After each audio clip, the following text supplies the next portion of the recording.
Kinilig ka naman. Ikaw daw ang dahilan kung bakit nakakangiti siya.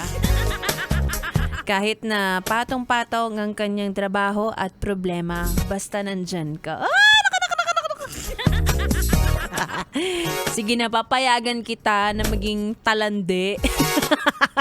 Bago matapos ang taon, alam kong gusto mong humabol sa kota ng mga gustong magajowa.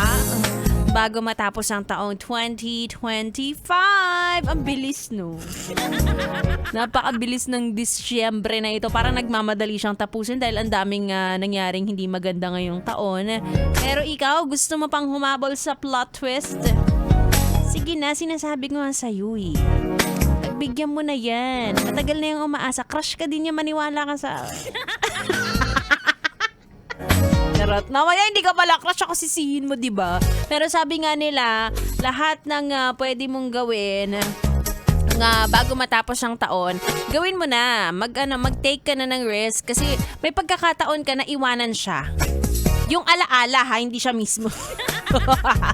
For example, gusto mo nang sabihin sa taong gusto mo na gusto mo siya.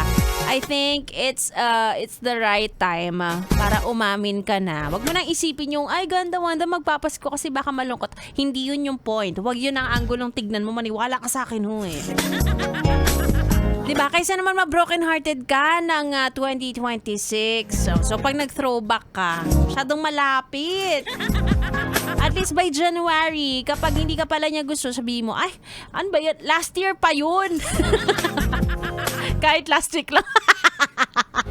Diba? Mag-take ka na ng risk kasi maraming ngayon, maraming distraction. Dun yung mga Christmas party, mga handaan, reunion, fireworks, or kung ano-ano pang celebration na alam mo yon, hindi ka naman sinasabi na babaste rin ka, malay mo naman, maging kayo o di bongga. At mangyayari lang yun, yes friend, kapag ikaw ay umamin na. Ang sarap sa feeling, yung aamin. Parang, hulaan mo ako, may gusto rin ako sa'yo. Hindi mo malalaman. Halaman. Sige na nga. Para sa'yo to. Dahil ikaw ay isang masikip na dalaga. Ay, nako. Tuloy-tuloy ang ating tugtugan at sa aking pagbabalik, makakasama ko na si B-Boy Bibo na gusto rin ng plot twist bago matapos ang taong ito.